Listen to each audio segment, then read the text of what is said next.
ধারণা আছে, সবাই ভাবে আলু খাবো না, মিষ্টি খাবো না, মাটির তলা জিনিস খাবো না, ভাত বন্ধ করে দিয়ে রুটি খাবো, সকালবেলা তেতো খাবো, যত সুগার বাড়বে খাওয়া কমিয়ে দেবো। এই ধারণাগুলো নিয়ে যারা চলে তাদের কারো সুগার কন্ট্রোল হয় না। বুঝা গেল? সুগার রোগটা একটা সিম্পল আমাদের পেটের রোগ। আমাদের ঠিক এই জায়গাতে প্যানক্রিয়াস বলে একটা অর্গান আছে।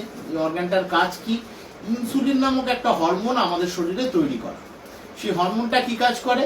এই যে আমরা সারাদিন খাবার খাচ্ছি, আপনি যে কোনো খাবার খান, ছোটবেলা থেকে যা যা খেয়ে এসেছেন, ভবিষ্যতে যা যা খাবেন, সব খাবারে সুগার বাড়ে। আপনি কোন খাবারটা বাদ দেবেন? ঠিক আছে? এবারে সেই যে খাবারটা হয় সেটা শরীরে গিয়ে চিনিতেই পরিণত হয়। ঠিক আছে? এবারে তাহলে আপনাকে কি করতে হবে? আগে বুঝতে হবে আপনি কি খাবেন, কতটা খাবেন, কিভাবে খাবেন। ঠিক আছে? প্রথম যে কাজটা সুগারে করবেন সেটা হচ্ছে সারাদিনে 6টা খাবার খাওয়ার অভ্যাস তৈরি করতে হবে। 3টে হালকা, 3টে ভারী। একটা থেকে একটা খাবারের মধ্যে 2.5 থেকে 3 ঘন্টার বেশি গ্যাপ থাকবে না। যখন আপনি খাবার খাবেন তখন আপনার যে খাবারটা রান্না হবে সেটা হবে হচ্ছে যে খাবার মুখে রোচে না, যেটাকে আমরা বলি ভাপা, সেঁকা, সেদ্ধ।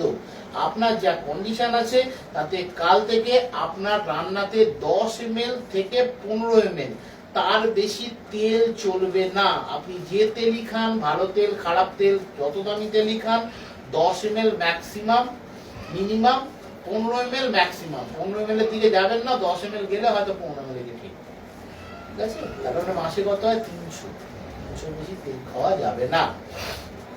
এবার যখন খাবার খাচ্ছেন তখন খুব সহজভাবে কয়েকটা কথা মনে রাখবেন। আমি চার্ট করে দেবো, কিন্তু চার্ট থেকেও যেটা বলছি ভালো করে মাথায় রাখুন। চাল, গম থেকে যে খাবারগুলো তৈরি হয়, আমাদের ছোটবেলা থেকে কি অভ্যাস হয়ে যায়, যখন আমাদের খিদে লাগে তখন আমরা কি বলি? একটু ভাত দাও বা রুটি দাও। এই অভ্যাসটাকে চেঞ্জ করলেই সুগারটাকে আস্তে আস্তে আপনি কমাতে পারবেন।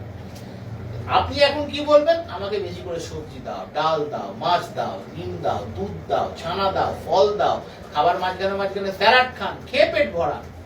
আর চাল, গম থেকে যে খাবারগুলো তৈরি হচ্ছে, মানে ভাত, রুটি, মুড়ি, চিড়ে, খই, হরলিক্স, বিস্কুট, এগুলোকে পরিমাণে কমিয়ে দিন। বোঝা গেল ব্যাপারটা? এই যে কথাগুলো বললাম, এই কথাটা যদি আপনি ঠিকঠাক মতো একটু মেনটেন করে চলতে পারতেন। ভাত খাবেন, ভাত রুটি দুটোই খেতে পারেন, কিন্তু ভাতের সঙ্গে রুটি খাওয়া যাবে না। যদি ভাত খান তাহলে ভাতই খান, তাহলে রুটি খালে রুটি খান। কিন্তু আমরা ঠিক ভাত রুটিটা যেটুকু মেপে দেবো সেইটুকুতে আপনার পেট ভরবে না। সেই জন্য আদার্স খাবারগুলো আপনি যত ইচ্ছে বাড়াতে পারেন। বোঝা গেল ব্যাপারটা? এইটা যদি আপনি ঠিকঠাক মতো মেনে চলেন, 40% সুগার এখান থেকেই কমে যাবে। বাকি 40% কি? সকাল হোক, বিকেল হোক, রাত্রি হোক, যখন সময় পাবেন চেষ্টা করবেন 1 ঘন্টা করে হাঁটা। কখনো খালি পায়ে খালি পেটে যাবেন না। খালি পায়ে খালি পেটে যাবেন না। বোঝা গেল?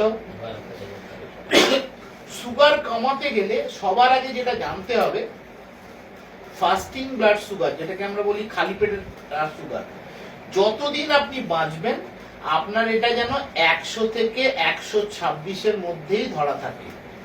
ঠিক আছে? পিপি ব্লাড সুগার, এটা 140 থেকে 200-র মধ্যে যেন ধরা থাকে। বুঝা গেল? খালি এই দুটো সুগার কন্ট্রোল হয়ে গেলেই সুগার ভালো হয়ে গেল না। সুগার কখনো ভালোই হয় না। সুগার হচ্ছে কন্ট্রোল করার রোগ। ঠিক আছে? আপনাদের 3 মাস বাদে বাদে আরেকটা সুগারের পরীক্ষা এখনকার দিনে অবশ্যই করতে হবে, যেটাকে আমরা বলি HbA1c। এই যে আমাদের সুগারের পরিবর্তন হচ্ছে, এটা প্রত্যেক সেকেন্ডে সেকেন্ডে ঘটছে। তার ফলে আপনাকে লাস্ট 3 মাসের গড় সুগারের নরমাল হচ্ছে 4 থেকে 6%। আপনাকে এটা ধরে রাখতে হবে 6.5 থেকে 7%-এর ভেতর। না হলে কি হবে? এটা আস্তে আস্তে যত দিন যাবে চোখের সমস্যা, নার্ভের সমস্যা, হার্টের সমস্যা, বিভিন্ন রকমের গাইনোকোলজিক্যাল বা মেহেদি সমস্যা, লিভার সংক্রান্ত সমস্যা, স্কিন বা চামড়া সংক্রান্ত সমস্যা, ভেন বা শিরা সংক্রান্ত সমস্যা, সবার শেষে গিয়ে কিডনিটাকে খেয়ে দেবে। বোঝা গেল? ফলে এই জায়গাগুলোকে একটু মাথায় রেখে চলবেন। প্রথম টানটাতে আপনাকে, আপনি 15 দিন বাদে আসতে পারবেন একবার? হ্যাঁ, প্রথম টানটাতে আপনি 20 দিনের ওষুধ নেবেন।